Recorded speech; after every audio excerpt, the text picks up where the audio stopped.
5 years ago, my world shattered. My grandfather, the bedrock of our family, simply vanished. And before the dust even settled, my own father and brother swooped in, ripping apart his legacy piece by piece.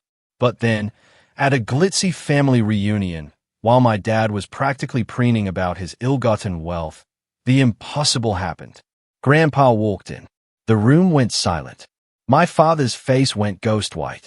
And what followed? What followed was an explosion of betrayal, shock, and a justice that was 5 long years in the making. Hey, I'm Adam Marlowe, 33 years old, and I live in a cozy little apartment on the 7th floor in Austin, Texas. Every morning, the sweet scent of roasted coffee from the shop downstairs drifts right through my window.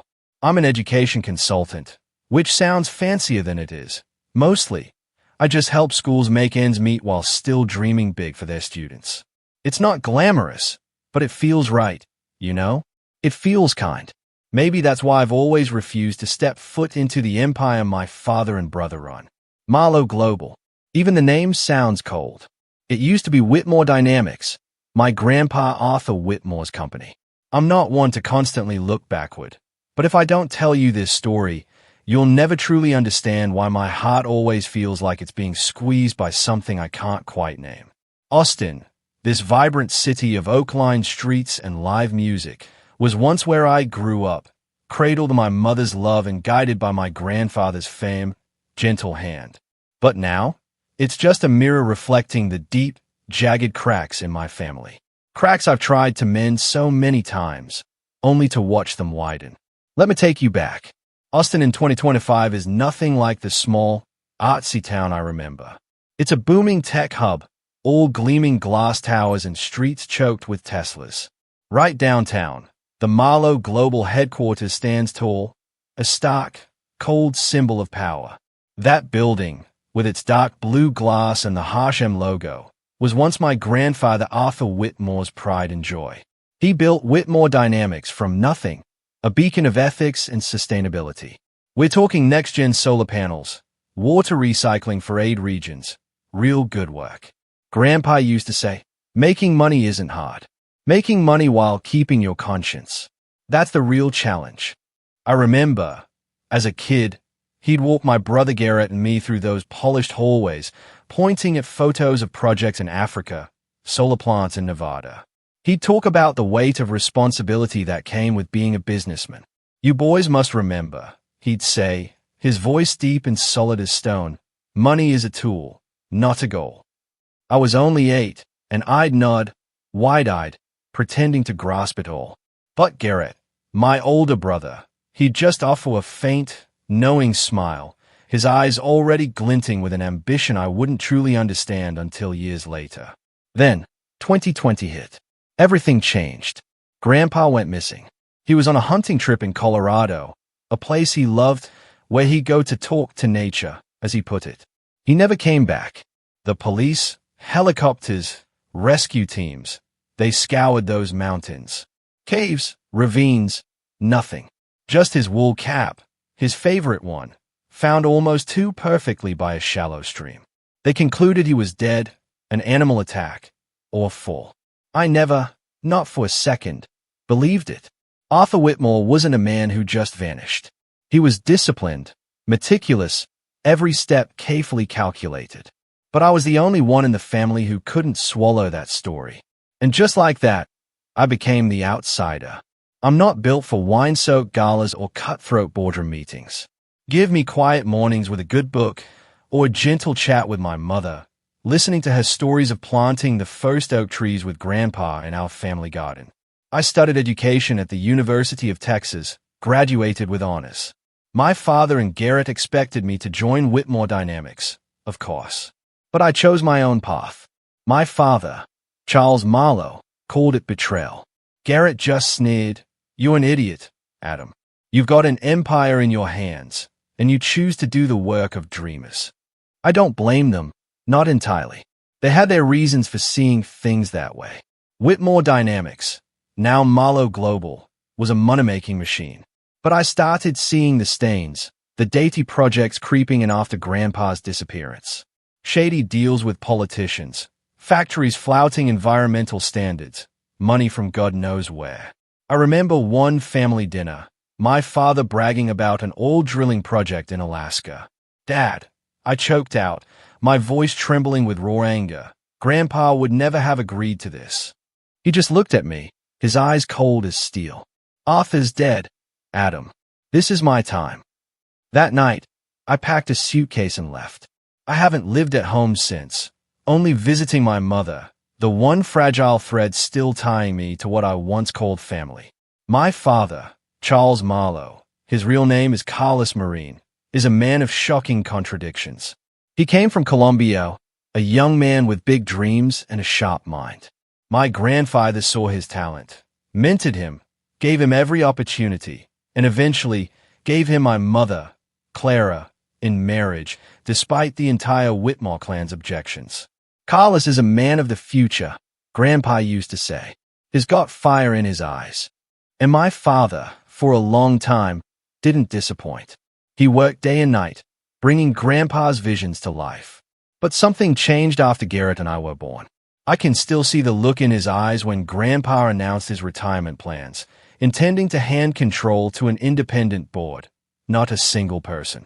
My father didn't say a word, but his hand gripped his wine glass so tightly I thought it would shatter. After Grandpa vanished, my father wasted no time seizing control.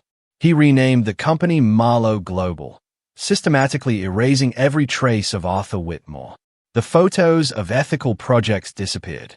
Grandpa's values, ethics, sustainability, were replaced by three new gods: profit, expansion, power.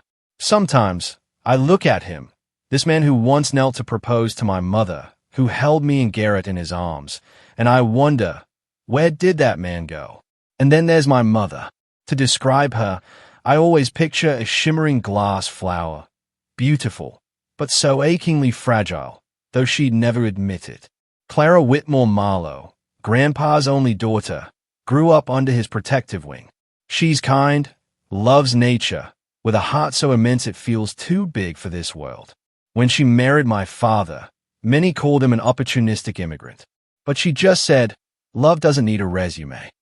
But after Grandpa disappeared, she changed. She became quiet. Her eyes, always tinged with a nameless sadness. She spoke less, smiled less, her health fading slowly. I know she misses him, her father, who was not just the family's pillar, but her closest confidant. Every time I visit, she sits by the window, staring at the now-withered garden, telling me stories about him. "Adam," she'd whisper, her voice trembling, "your grandfather was a special man. He'd never abandon us." I wanted to believe her, desperately. But 5 years is a lifetime. Still, every time I look into her eyes, there's this faint spark of hope, as if she knows something I don't. Garrett, my brother, is 2 years older than me, but the gap between us feels like a century. He's a carbon copy of our father, ambitious, cold, always able to bend others to his will. When we were kids, we were inseparable. He taught me to tie my tie, throw a baseball, get back up after a fall. But as we grew up, Garrett walked. He started looking at me with disdain, as if I were weak, unworthy of the Marlowe name. He joined Whitmore Dynamics right out of college, quickly becoming Dad's right-hand man. When Grandpa went missing, he was the first to push for renaming the company. "Whitmore is the past," he declared at a family meeting, his voice sharp as a knife. "Marlowe is the future." I tried to argue, but he just smirked. "Adam, you don't understand how the world works. Garrett doesn't just want power, he craves recognition, to stand above everyone." I knew he was preparing for a massive global IPO, something that would catapult him and our father to the absolute peak of the financial elite. But every time I looked into his eyes, I saw an emptiness where family love used to be. And then there was the man I admired most, my grandfather, Arthur Whitmore. Even at 75, he was tall, with a shock of white hair and eyes sharp as a hawk. He wasn't just the founder of Whitmore Dynamics. He was a living symbol of integrity. He'd turned down countless lucrative contracts because they didn't align with his values. "Money can buy a lot," he'd say, but it can't buy a good night's sleep. The day he went missing, my entire world imploded. I remember that morning. My father got the call from the rescue team. He sank into a chair, his face pale, but I saw no tears. Garrett was already on the phone with lawyers, with the board. Only my mother cried, sobbing so hard I had to hold her tight to keep her from collapsing. The police searched for weeks, found nothing. The headline screamed, Whitmore Dynamics founder mysteriously disappears. Then, they declared him dead. But I never believed it. I couldn't. In the nights after, I'd dream of him, wounded, calling for help. I'd run towards him, but the closer I got, the farther he seemed. I'd wake up in a cold sweat, heart hammering. I've asked myself countless times, is he really dead? And if he's alive, where is he? Why hasn't he come back? These questions haunted me day after day, and I found no answers. My family, or what was left of it, fell apart the moment Grandpa vanished. My father and Garrett seized their opportunity, transforming Whitmore Dynamics into Marlowe Global, as if they needed to erase his very existence. My mother sank deeper into her grief, while I became an outcast, pushed to the sidelines by the very people I loved most. But I couldn't just stand by. I couldn't let everything slide into darkness. In the months after Grandpa's disappearance, I started to realize my father and Garrett didn't just want to run the company. They wanted to own it, completely, absolutely. I still remember the first shareholders meeting I attended, just weeks after the search was called off. I went, hoping for a clear plan, a commitment to Grandpa's mission. Instead, I witnessed a perfectly staged performance. My father, sleek in a black suit, stood at the podium, his voice deep and commanding. Whitmore Dynamics has entered a new era, he declared, his gaze sweeping over the shareholders like a king surveying his kingdom. We will expand. We will go global. And to do that, we need a new name. Marlowe Global. The room erupted in applause. I sat in the back row, clenching my fists so hard my nails dug into my palms. Garrett stood beside Dad, a smug smile plastered across his face, as if this was the moment he'd been waiting for his entire life. I wanted to scream, to tell them they were betraying Grandpa, betraying everything this company was built on. But I couldn't. I just sat there, powerless, watching them erase his legacy with a name change. After the meeting, Garrett found me, still with that infuriating smile. Adam, you're too late, he mocked. This isn't a place for dreamers. I didn't respond. I just got up and walked away, a burning, aching anger coiling in my chest. On the drive home, all I could think about was Grandpa, his sharp eyes, his warm, steady voice. He never would have let this happen. But he wasn't here anymore. It didn't take long for Marlowe Global to show its true colors. Just months later, rumors started swirling.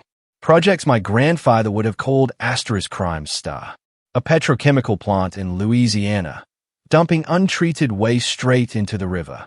A logging contract in the Amazon, despite the company's previous environmental commitments. And then, the oil drilling project in Alaska, the one my father so proudly boasted about at that family dinner, like it was his greatest achievement. I couldn't stay silent. That evening, in the sprawling, cold family home, I confronted him. My mother sat at the head of the table, quietly stirring her cold soup. Garrett sipped his wine, his eyes fixed on me, waiting. Dad, I said, trying to keep my voice even, Grandpa would never have agreed to the Alaska project. It goes against everything Whitmore Dynamics stood for. My father slowly set down his glass, his eyes turning to ice. Arthur's not here anymore. I'm running the company now, and I know how to make money. Make money by destroying the environment. I couldn't hold back. By cozying up to corrupt politicians. Do you even know the cost of those deals? Garrett let out a dry, mocking laugh. Adam, you're such an idiot. The world doesn't run on your lofty ideals. Money is king, and we're doing what's necessary to keep this company at the top. My mother looked up, her eyes misty. Adam, stop, she whispered. Just let it go. But I couldn't. Mom, I can't let them destroy Grandpa's legacy. I can't just stand by and watch. My father slammed his hand on the table, making the dishes rattle. Enough, Adam. If you don't want to be part of this family, then get out. I don't need a son who lives in some moral fantasy. I stood up, my heart feeling crushed. My mother reached for me, but I shook my head. I'm sorry, Mom. I can't stay. I drove back to my apartment, tears streaming down my face. I wasn't crying because of his words, but because I felt like I'd lost everything. My family, my grandfather, and the fragile belief that things would ever be okay again. In the years that followed, I lived like a shadow. I worked. I met friends. But there was always an emptiness inside me that I couldn't fill. I rarely went home, only occasionally visiting my mother, who grew frailer with each passing day. Every time I saw her, I could feel her pain, the pain of a woman who had lost her father and been abandoned by her husband and eldest son, right there in her own home. One time, she took my hand, her fingers cold and trembling. Adam, she asked, her voice faint as a passing breeze. Do you ever think your grandfather might still be alive? I froze. Mom, what are you saying? She looked out at the withered garden, her eyes distant. Arthur was a strong man. He couldn't just vanish like that. Something's not right, Adam. I know it. I squeezed her hand, my heart pounding. I think so too, Mom, but I don't know what to do. No one believes me. She turned to look at me, a rare spark of hope igniting in her eyes. You're my hope, Adam.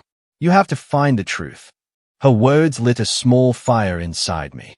I started digging, rereading old newspaper articles, police reports, notes from 5 years ago. Everything pointed to the same conclusion. No body, no concrete evidence. Just that wool cap, found too perfectly, as if someone wanted it to be found. I began to suspect something deeper, something darker. But suspicion alone wasn't enough. I needed proof, and I had no idea where to start. While I was lost in these unanswered questions, Marlowe Global just kept growing. My father and Garrett were plastered across headlines, hailed as visionary leaders. But I knew the truth. I heard rumors from Grandpa's old colleagues, people who had been fired or forced to resign. They talked about massive sums of money transferred overseas, deals signed in the shadows, shady connections with powerful politicians. I tried reaching out to a few, but most refused to talk. Adam, you don't understand, one whispered over the phone. This company isn't Arthur's anymore. You need to be careful. Careful. I wasn't afraid, but I was alone. Every time I tried to talk to Garrett, he'd just smirk and call me paranoid. One rare time, he actually agreed to meet me at a cafe downtown. Garrett, I asked directly, do you know anything about Grandpa? Is there something you're hiding? He looked at me, his eyes cold, devoid of warmth. Adam, you need to grow up. He's dead. It happens. People die, and the world keeps spinning. If you want to live in the past forever, go ahead. But don't drag me and Dad down with you. I left that cafe feeling like I'd been stabbed in the heart. Garrett wasn't just my brother. He used to be my best friend. Now, he looked at me like an enemy. And by the way, if you're still with me on this wild ride, do me a favor and hit that subscribe button. You won't want to miss what happens next. Because trust me, the unbelievable stories just keep coming. Then, on a late October night, everything changed. I was sitting in my apartment, the desk lamp casting a warm glow over a pile of old papers. Outside, a gentle rain pattered against the window. The doorbell rang, sharp and sudden, making me jump. It was almost 10 p.m. Who on earth? I wasn't expecting anyone. My friends knew I hated being disturbed at night. My heart hammered inexplicably fast as I walked to the door. I peered through the peephole. A man stood there, his head covered by a hood, his face obscured by shadows.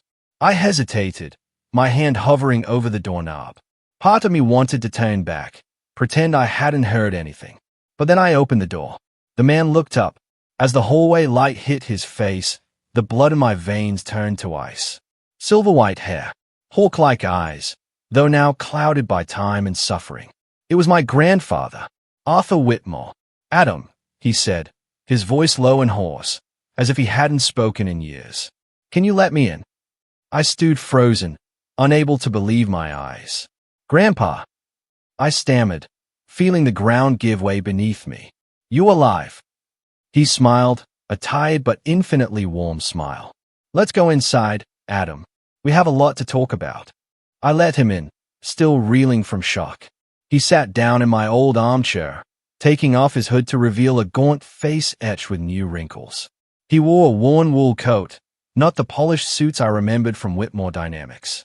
But his eyes, those eyes were still sharp, still full of an unbreakable resolve. I brewed him a cup of hot tea, my hands trembling so much I spilled a little on the table. "Grandpa," I finally managed, my voice thick with emotion, "where have you been for the past 5 years? Everyone said you were dead. I tried to find you, but—" He raised a hand, stopping me. "Adam, I know you never gave up. That's why I'm here tonight." He took a deep, shaky breath, as if bracing himself to tell a story he'd kept buried for too long. "But first, you need to promise me one thing. What I'm about to tell you, you cannot tell anyone." I nodded, my heart pounding a frantic rhythm. "I promise, Grandpa. Just tell me." And so, he began. 5 years ago, on that hunting trip in Colorado, everything had been orchestrated. He hadn't gone alone, as the newspapers reported. Charles, my father, and Garrett had gone with him. They said it would be a family bonding trip. He recounted, his voice bitter. But I had my suspicions. Charles had changed long before then. His ambition, it was greater than I'd ever imagined. He described how, deep in the cold forest, my father and Garrett led him to a remote stream. They said they wanted to rest. And then, in a moment he never anticipated, they pushed him into a ravine. "I fell hard, Adam," he said, his voice dropping. "But I didn't die. A shepherd living nearby found him, took him to his cabin, and nursed him back to health." I sat there, gripping the edge of the table, feeling the world tilt on its axis. "Dad and Garrett," I whispered, my throat tight. "They tried to kill you." My grandfather nodded, his eyes darkening. "They thought I was dead. They needed me gone to take full control. Charles always wanted this company, Adam. He didn't just want to run it. He wanted to own it, to erase my name from Whitmore Dynamics' legacy." My throat tightened, tears stinging my eyes. "But why didn't you come back right away? Why did you let us think you were dead?" He placed a hand on my shoulder, his grip thin, but still remarkably strong. "I needed time, Adam. Time to gather evidence. Time to make sure that when I returned, Charles and Garrett wouldn't be able to deny it. I've spent 5 years in the shadows, reaching out to old friends, people still loyal to me. I have recordings, emails, documents, all proving their conspiracy." I started to cry, not out of sadness, but out of a raw mixture of anger, pain, and a fierce, burning spark of hope. My grandfather was alive.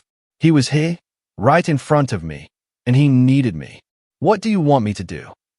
I asked, wiping my tears with the back of my hand.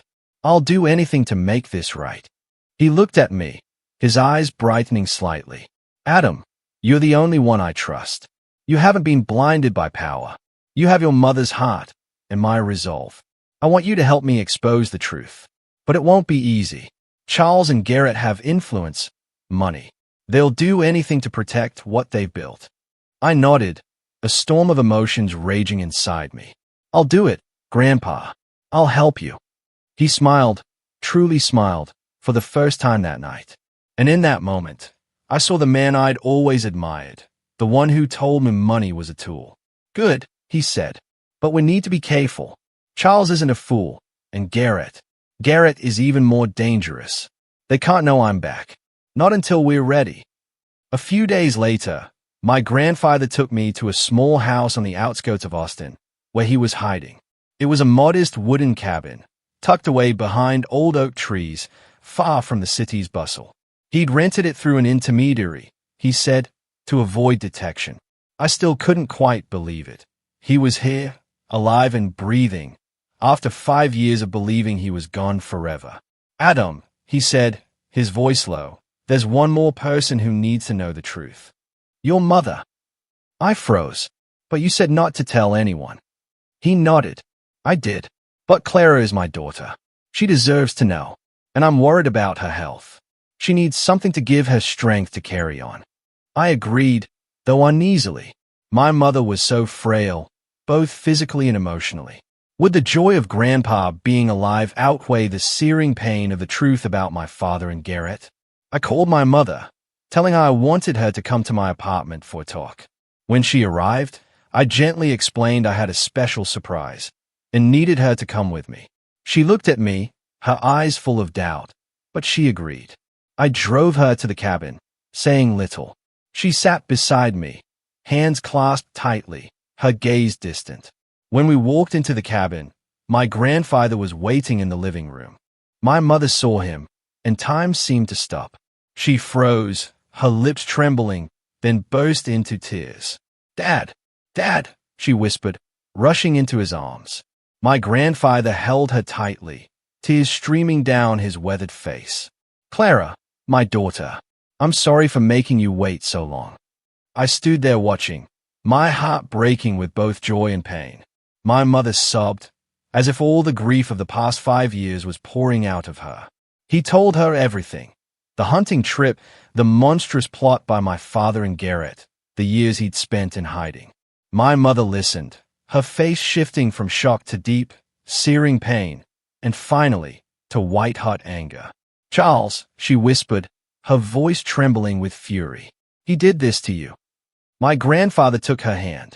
"Clara, I know this is hard to accept, but I need you to be strong. We're going to take back what belongs to this family, and Adam will help us."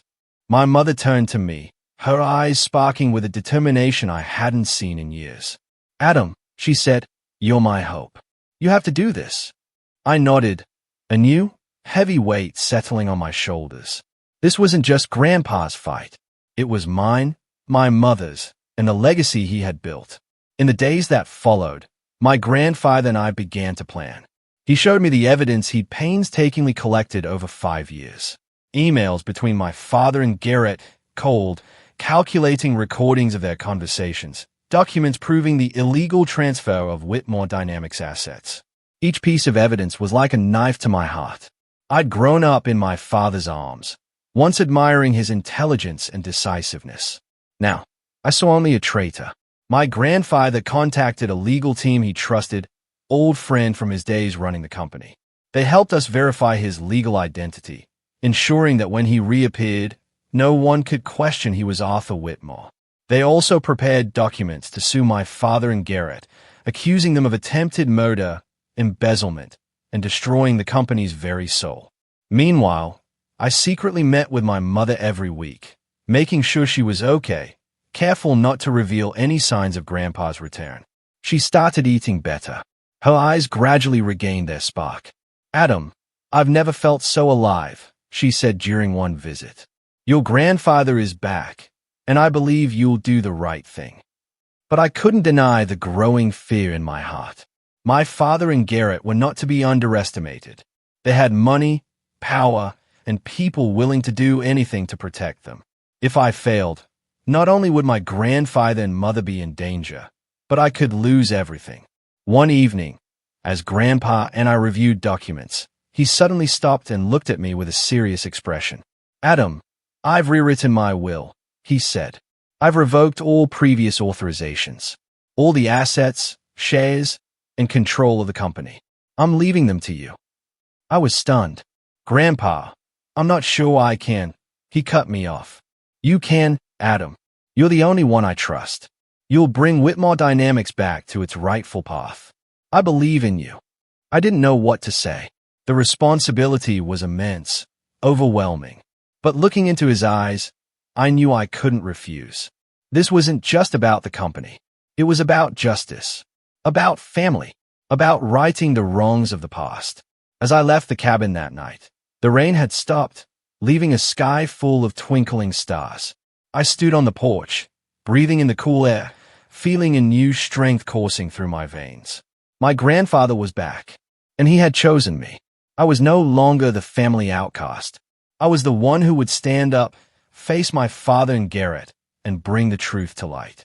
But I knew the real battle was still ahead, and it wouldn't be easy. 2 weeks later, A crisp white envelope arrived at my apartment. I picked it up from the doormat, surprised to see the words Marlowe Global embossed on the paper. Inside was an invitation, handwritten in gleaming gold ink. You are cordially invited, Adam Marlowe, to attend the family reunion celebrating the 5th anniversary of the successful transition from Whitmore Dynamics to Marlowe Global. Time, 7 p.m., November 15th. Location, Marlowe Global Headquarters, Austin, Texas. I held the invitation, feeling as if it were baiting my hand. A family reunion? Since when did my father and Garrett care about including me?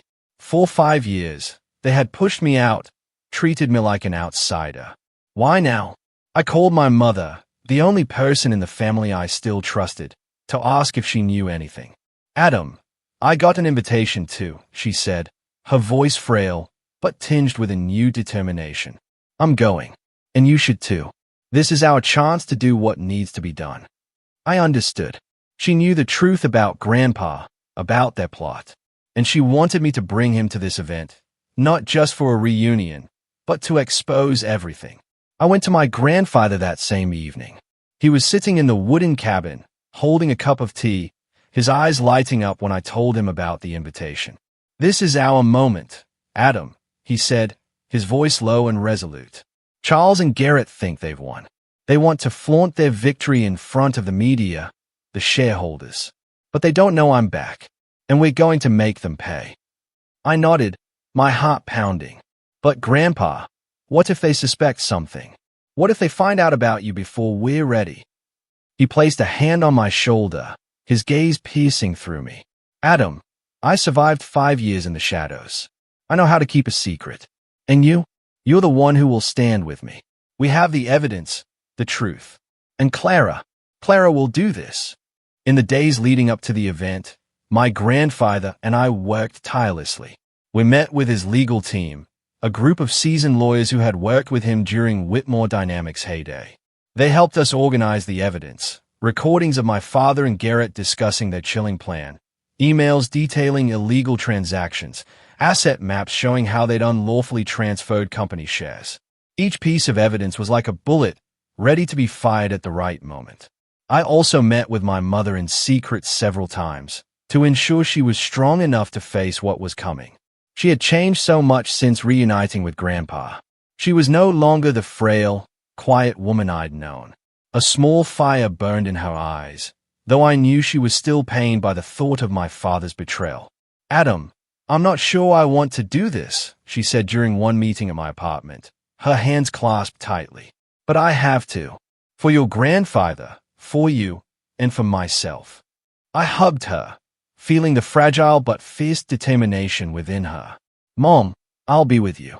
Grandpa will be too. We'll get through this together. On the evening of November 15th, I stood in front of the mirror in my apartment, putting on a navy blue suit I rarely touched. I looked at myself, barely recognizing the man with the cold eyes and tense shoulders. I was no longer Adam Marlowe, the education consultant living a quiet life. I was Adam Marlowe, the man who would walk into the lion's den, armed with the truth, to bring down those who had betrayed my family. I drove to Marlowe Global's headquarters, my heart thumping a frantic rhythm. The glass building glowed under the lights, the giant M logo gleaming like a brazen declaration of power. Inside, the main hall had been transformed into a lavish banquet room, long tables draped in white silk, sparkling wine glasses, soft jazz playing from a live band. Shareholders, business partners, and media reporters mingled, laughing, clinking glasses. The air was thick with self-satisfaction, as if everyone truly believed Marlowe Global was invincible. I walked in, feeling the curious, disdainful glances turn my way. A few people whispered as I passed. That's Adam, Charles' youngest son. I heard he doesn't even work for the company.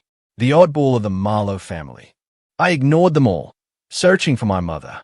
She stood in a corner, wearing a long emerald green dress, her eyes lighting up when she saw me.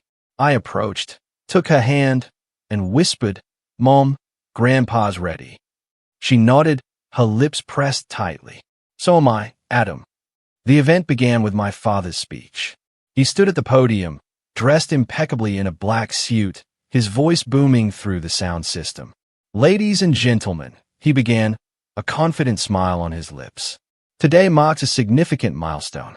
5 years ago, we transitioned from Whitmore Dynamics to Marlowe Global. And today, we stand here as one of the world's leading conglomerates. This is the achievement of the Marlowe family, of me, of my son Garrett, and of all of you." The room erupted in applause. I stood in the corner, clenching my fists. "The Marlowe family," he said, as if my mother and I didn't exist. As if my grandfather hadn't laid the foundation for everything they now had. Garrett took the podium next, picking up right where my father left off. He looked impeccable in a gray suit, his hair neatly slicked back, his voice smooth like a politician's. "Marlowe Global is about to enter a new era," he declared. "We are preparing for a global IPO, taking our company to the world stock markets. This is the moment to solidify our position, not just in America, but across the globe." Another round of thunderous applause. My stomach churned. I glanced at my mother, seeing her grip her wine glass tightly, her eyes holding back a storm. I knew the moment had come. I left the room, pretending to head to the restroom. But in reality, I went to meet my grandfather. He was waiting in a discreet hallway behind the building, dressed in a silver-gray suit, leaning on a cane, his white hair neatly combed. Despite his age, he exuded an unmistakable presence. The presence of Arthur Whitmore, the founder of Whitmore Dynamics. "Are you ready, Adam?" he asked, his eyes sharp. I took a deep breath. "I'm ready, Grandpa." We walked back into the room. Immediately, the atmosphere shifted. Whispers rippled through the crowd, heads turning toward us. I led the way, clearing a path for my grandfather. He walked slowly, deliberately, but each step was like a declaration. When we reached the center of the room, my father and Garrett were still at the podium, their faces shifting from smugness to utter shock. "Ladies and gentlemen," I said loudly, my voice trembling with emotion, but clear. "I'd like to introduce someone we all thought was gone forever." I paused, letting the silence hang heavy. "Mr. Arthur Whitmore, the founder of Whitmore Dynamics." The room fell silent. Some jaws dropped. Others stood up in disbelief. My father froze, the wine glass in his hand trembling. Garrett paled, his eyes burning into me. My grandfather stepped onto the podium, leaning on his cane, but his posture was as upright as an ancient oak. "I am Arthur Whitmore," he said, his voice resonating through the room like a bell. "And I am not dead. 5 years ago, I was betrayed by the people I trusted most. Charles Marlowe and Garrett Marlowe staged an accident to eliminate me, to seize this company." Murmurs erupted like waves crashing. I looked at my father, seeing him struggle to maintain his composure, but his lips were pressed tightly together. He was panicking. Garrett stepped forward, his voice sharp, laced with desperation. "What is this charade? That man cannot be Arthur Whitmore. He's dead." My grandfather smiled, a cold, hard smile.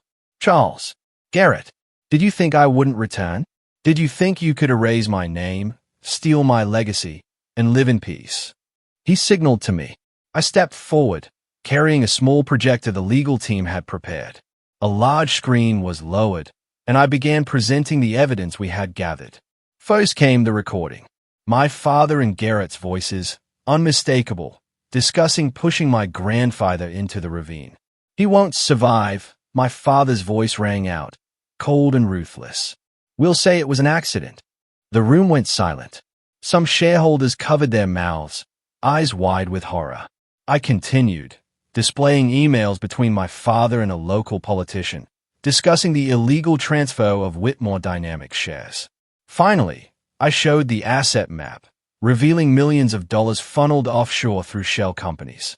My mother stood up from her seat, her face streaked with tears, but her voice now strong, unwavering. "Charles," she cried, walking to the podium, facing my father. "What have you done to my father? You tried to kill him. You betrayed me, betrayed this family." My father stumbled back, his face ashen. "Clara, you don't understand. This is a misunderstanding." "A misunderstanding?" My mother's voice broke with pure fury. My father and I always believed in you, supported you in every way when you first came to America. And you? You tried to murder my father. You're a wolf in sheep's clothing. Ungrateful. Garrett tried to interject, his voice trembling. Everyone, this is a conspiracy. That man is not Arthur Whitmore. He's an imposter. But my grandfather was prepared.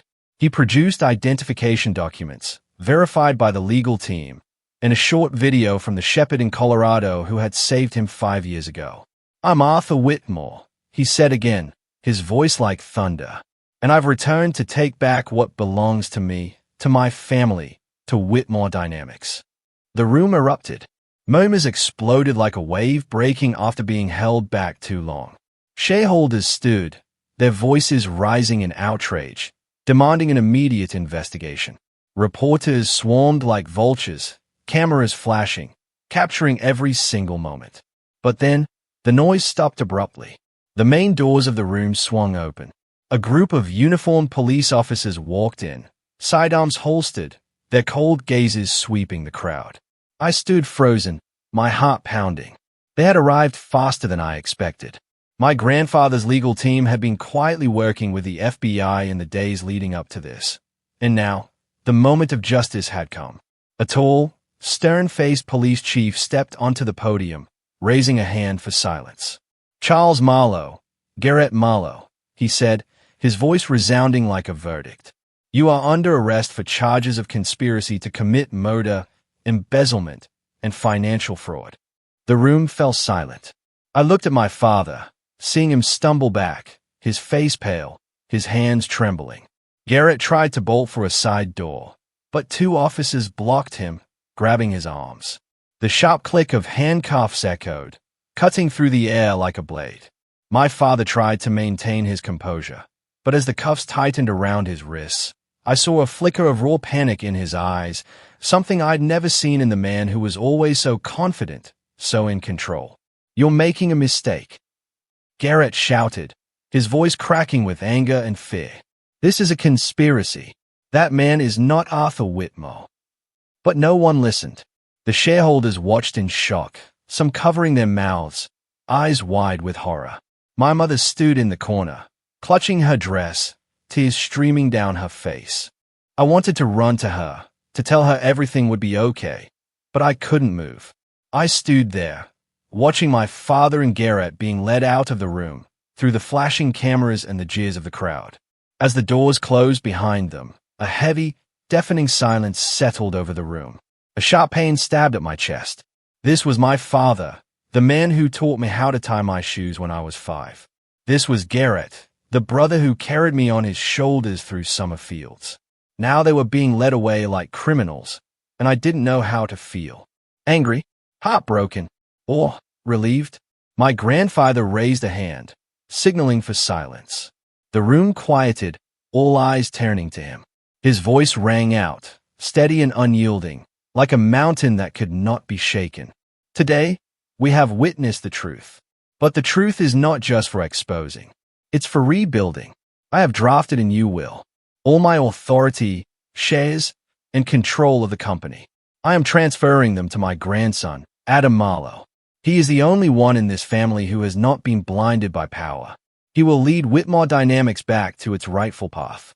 I felt my blood run cold. Every eye in the room turned to me, curious, skeptical, and a few filled with hope. I wanted to protest, to say I wasn't worthy, that I wasn't ready. But my throat tightened, as if gripped by an invisible hand. I wasn't the man my grandfather described, the strong, decisive leader ready to take on an empire. I was just Adam, the education consultant who liked quiet mornings and old books. The responsibility he'd placed on my shoulders felt like a mountain, and I wasn't sure I could carry it. I looked at my mother, her eyes shining with a determination I hadn't seen in years. She nodded at me, as if saying she believed in me. I looked at my grandfather, seeing his sharp, trusting gaze. And in that moment, I knew I couldn't turn back. Not because I wanted power, but because I wanted justice.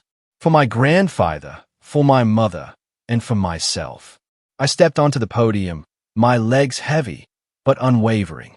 I took a deep breath, trying to quell the storm of emotions inside me. "I don't promise to be perfect," I said, my voice trembling but clear, echoing through the room. "But I promise to do everything I can to bring Whitmore Dynamics back to what my grandfather built. A company of integrity, responsibility, and a future." The room was silent for a moment. Then a few people began to clap. The applause spread, growing into a thunderous ovation.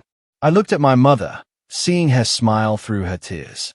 I looked at my grandfather, seeing him nod, his eyes shining with pride. And in that moment, I knew that no matter how difficult the road ahead would be, I wouldn't walk it alone.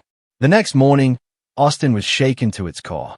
Major newspapers, from the New York Times to the Austin Chronicle, ran headlines screaming, "Whitmore Dynamics founder returns from the dead.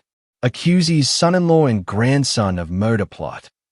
Images of my grandfather standing tall at the podium, with that steely gaze, flooded social media. Videos from the family reunion spread like wildfire, accompanied by the chilling audio of my father and Garrett coldly discussing how to eliminate him. The world was ablaze, and Marlowe Global, the name my father and Garrett had so proudly built, was now at the center of a shocking scandal. The FBI acted swiftly. Just hours after the event, my grandfather's legal team handed over all the evidence to the authorities. Federal agents raided Marlowe Global's headquarters, sealing off offices, seizing computers and documents. My father and Garrett's personal assets, from their mansion in the Austin suburbs to their offshore bank accounts, were frozen. I heard from an old friend at the company that my father had tried to call his personal lawyer, but no one would take the case. "They know Charles and Garrett don't stand a chance," my friend said, his voice tinged with regret. "The evidence is too clear, Adam." I didn't know how to feel. Part of me wanted justice, wanted my father and Garrett to pay for what they'd done. But another part, the son, the brother, ached at the thought of them in handcuffs, led away under the world's gaze. I tried to push those thoughts out of my mind, but they clung to me like shadows that wouldn't let go. In the weeks that followed, the media turned my family story into a sensational drama. Talk shows brought in commentators to dissect every detail, from the fateful hunting trip in Colorado to my grandfather's years in hiding. Some tabloids even fabricated stories, claiming he had lived in a cave or become a hermit. I wanted to laugh when I read those articles, but my laughter was bitter. The truth was painful enough without their embellishments. My mother became the unwilling center of attention. Reporters swarmed her house, trying to snap photos through windows, attempting to interview her about her traitorous husband. I had to hire security to keep them at bay, shielding her from the relentless media hounding. My grandfather, on the other hand, handled the attention with remarkable calm. He agreed to an exclusive interview with a reputable newspaper, recounting his story concisely, but with undeniable weight. "I didn't come back for fame or power," he said on television, his eyes fixed on the camera. "I came back for justice, and for the people I love." His words were like a flame, igniting hope in the hearts of those who had once worked for Whitmore Dynamics. Many former employees, fired by my father and Garrett, reached out to me, expressing their desire to return. They called me Arthur's heir, though I felt utterly unprepared for such a title. The trial of my father and Garrett dragged on for nearly 6 months, but the outcome was inevitable. The FBI, with the unwavering support of my grandfather's legal team, built an airtight case: conspiracy to commit murder, embezzlement of millions of dollars, money laundering through shell companies, and the destruction of Whitmore Dynamics' legacy. The trial was closely followed by the media, with new headlines every single day. Son-in-law betrays Arthur Whitmore. Garrett Marlowe faces life in prison. I didn't attend the trial. I couldn't. The thought of sitting there, watching my father and Garrett behind the defendant's stand, listening to them try to justify their crimes, made me feel suffocated. But my mother went, despite my attempts to stop her. "I need to see it with my own eyes, Adam," she said. "I need to know justice has been served." When the verdict came, she called me, her voice trembling but calm. Charles was sentenced to 20 years for conspiracy to commit murder and embezzlement, she said. Garrett got 15 years for complicity and financial fraud. They won't be out anytime soon, Adam. I sank into a chair, gripping the phone tightly. Mom, are you okay? I asked, though I knew the answer was complicated. She was silent for a moment, then said, I'm okay, but I need time. I understood. I needed time, too. I wasn't happy about their sentencing, but I wasn't as sad as I thought I'd be. Perhaps I'd lost them long ago, the day they chose to betray my grandfather, to betray our family. But the pain lingered, like a scar that would never fully heal. Entrusted by my grandfather, I officially took over Marlowe Global. Or rather, I restored it to its original name, Whitmore Dynamics. The day I signed the decision to change the name, I stood in the company's main boardroom, staring at the Cold M logo on the wall. Take it down, I told the staff, my voice steadier than I felt. We're bringing Whitmore Dynamics back. The overhaul wasn't easy. My father and Garrett had left a mess, shady contracts, environmentally damaging projects, and a workforce that had lost all faith. I worked day and night with a team of advisors my grandfather recommended, canceling projects that didn't align with the company's values.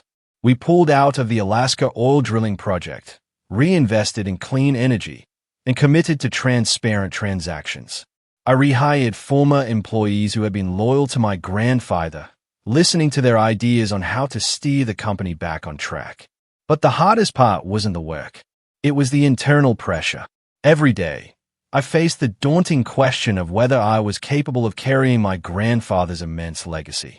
Some nights, I sat alone in my office, staring at an old photo of him on the wall, asking myself, Grandpa, am I doing this right? One time, lost in those thoughts, my mother came to the office.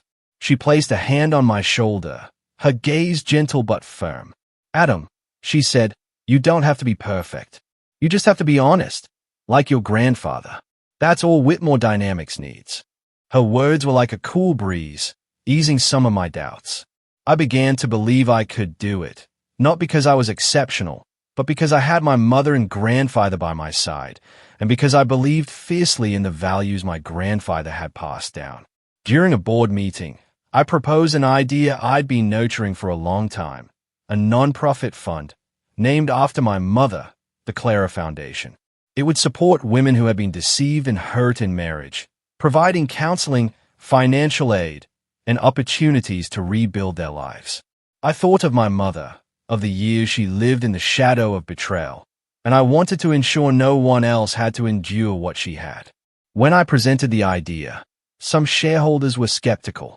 Adam, one said, we've just gone through a crisis. Is this really the time to invest in a charitable fund? I looked him in the eye, my voice calm but resolute. Whitmore Dynamics isn't just about profit. It's about people. And if we don't help those who need us, we're no different from Marlowe Global. The room fell silent. Then one person clapped. Then another. Eventually, the entire board agreed. The Clara Foundation was born. When my mother heard the news, she hugged me tightly, tears streaming down her face. Adam, you've made me proud, she said. This is what I've always wanted. Something good, amidst all this pain. One spring afternoon, I drove my mother to Colorado, where my grandfather had chosen to spend the rest of his days. He didn't return to running Whitmore Dynamics, despite my attempts to persuade him. Adam, I've done my part, he said gently. Now it's your time. I just want to live in peace, in the place that saved me. His house sat in a small valley, surrounded by snow-capped mountains. It was a simple log cabin, with smoke rising from the chimney. In a small garden, he tended himself. When we arrived, he was sitting on the porch, reading an old book, his eyes lighting up when he saw my mother. Clara, he called, standing to embrace her. I stood watching, my heart warmed. My mother decided to stay with him, at least for a while, to heal the wounds in her heart. As I drove away from the valley, I glanced in the rearview mirror, seeing my mother and grandfather standing side by side, their figures shrinking under the sunset. I knew they would be okay. And so would I. Whitmore Dynamics began to revive.